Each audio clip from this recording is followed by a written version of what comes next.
Assalamualaikum warahmatullahi wabarakatuh. Bismillahirrahmanirrahim. Alhamdulillahirabbil alamin wassalatu wassalamu ala asyrofil mursalin Sayyidina Maulana Muhammadin wa ala alihi washabihi ajmain. Amma ba'du.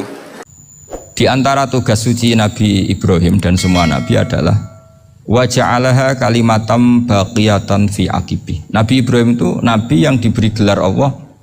Dia adalah nabi yang menjadikan kalimat tauhid itu kalimat yang abadi. Fi akibih, di anak turunnya, di semua generasinya, baik anak turun karena gen maupun karena pembinaan, karena pendidikan. Ini penting sekali saya utarakan karena apa? Satu kehidupan itu sebenarnya digerakkan oleh kata-kata, oleh moto kalau bahasa modern. Sehingga banyak ulama mengatakan al-ibarat kutun li'ailatil mustami'in, bahwa redaksi atau moto atau pegangan hidup itu penggerak kehidupan. Sehingga sebetulnya manusia itu digerakkan oleh kalimah-kalimah itu, oleh moto-moto itu, oleh prinsip-prinsip hidup itu. Misalnya orang Palestina itu tiap hari ke pasar gitu. Mereka ke laut gitu. Ditanya, kenapa tidak takut tembak Israel? Jawabannya lucu. Kena tembak ya mati, nggak makan ya mati. Nggak kerja ya mati, ya sudah sama-sama mati ya mendingan aktivitas normal. Tapi saya tidak menyarankan itu untuk melawan COVID. Ini cerita saja. Kamu jangan provokator itu, karena ini wilayah sensitif. Jadi banyak orang yang poligami, kalau ditanya alasannya gitu, istri satu ya cerewet, dua ya cerewet, mendingan 4. Ya banyak ya gitu. Tapi ada yang kebalikan, istri satu cerewet saja hampir jantungan, apalagi 4, tinggal matinya kan gitu. Itu semua yang menggerakkan itu kalimat. Kalimat itu satu pegangan. Banyak orang loh yang nggak ingin jadi rektor tuh banyak loh Pak Bejo. Jangan kira semua dosen ingin jadi rektor. Melihat rektor sibuk rapat mempertahankan reputasi, ngapain repot-repot? Jadi tukang sapu aja dapat gaji, ngopi, rokokan, selesai. Bodoh amat. Jadi rektor, mikir orang banyak. Banyak loh orang yang ingin jadi presiden tuh banyak. Karena ngopi nyaman, gak ada yang ganggu. Mau tidur sampai jam 9 siang juga gak ada yang ganggu.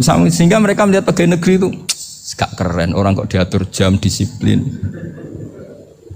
Itu memang cara Allah membagi rahmat. Mau kamu apakan coba? Cara syukurnya dia seperti itu. Bapak saya dulu tuh sering ngajarin saya, diajak jalan-jalan pagi-pagi. Melihat orang ngopi, makan uduk itu bapak seneng. Kok enak jadi wong awam. Ngene esuk-esuk nyemak bocah kesel kabeh kono enak ngopi, rokokan. Bapak kadang iri sama orang awam itu iri. Sudah gitu berharap masuk surga kan enak, sudah gitu. Tahu-tahu mati, tidak tahu ke surga apa ke neraka ya tidak tahu. Jadi nah, orang dulu itu orang yang bisa mensederhanakan dunia. Sehingga ya sudah.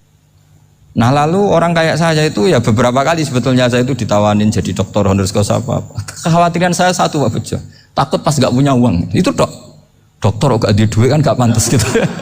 Jadi repot gitu, daripada beban lah sudah lah, gak usah dokter. Jadi kalau gak punya uang ya pantas, terus kalau ngebis ya pantas.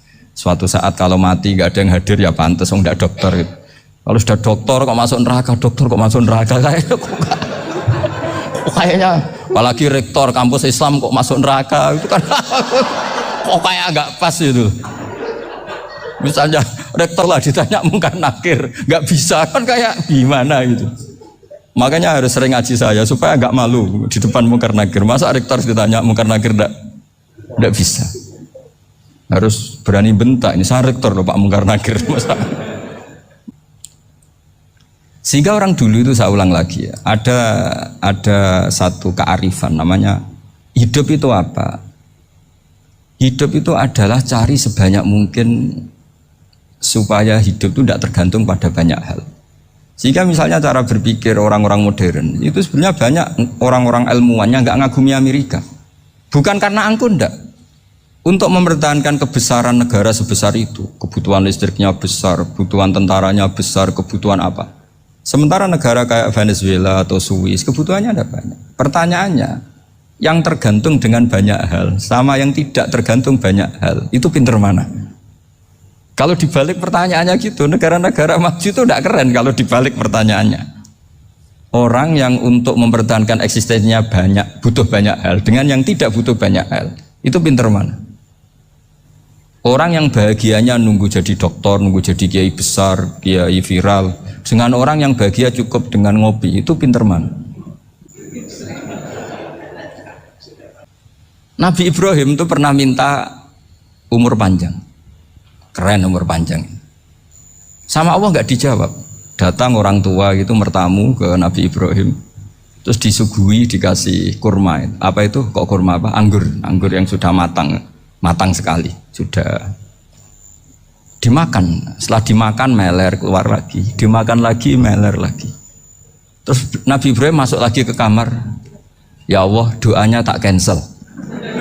Nanti kalau saya tua kayak itu. Jadi Allah itu nggak jawab langsung tapi ngirimkan itu. Akhirnya ya Allah nggak jadi. Nanti takut itu. Jadi itu kearifan. Tapi kearifan ini harus kita tanamkan. Saya nggak bisa membayangkan Indonesia yang besar ini. Andai kan tidak ada qanaah, nerimo ing pantum. Coba sekarang ada COVID. Andai kan Indonesia itu kayak Perancis. Saya beberapa kali punya tamu orang yang hidup lama di Perancis, bahkan dapat istri orang Perancis. Itu dulu nggak begitu mencintai Indonesia. Tapi setelah di Perancis 2 tahun, wah Indonesia hebat. Di Perancis itu kata dia kalau cerita, semua kebutuhan masyarakat itu dibebankan ke negara. Apa saja minta negara, apa saja nyoal negara. Sementara Indonesia, coba kalau Indonesia mengalami seperti ini kok tidak ada qanaah rimo ing pantum, bisa kios Indonesia. Orang miskin nyalahkan negara, kelaparan nyalahkan negara, apa saja. Tapi barokahnya dididik kiai, jogeman nyalahno wong liya. Urip pun romo ing pandum diame. Tapi saya pastikan bahwa dengan keadaan seperti ini kita bahagia, kita stabil, itu jelas barokahnya kalimat tadi, moto tadi atau pegangan hidup tadi. Makanya disebut al-ibarat qutun li'ailatil mustami'in, bahwa redaksi atau kata-kata atau pegangan atau filosofi hidup, apalah namanya itu adalah penyemangat. Matur nuwun lan ngapunten ingkang kathah. Assalamualaikum warahmatullahi wabarakatuh.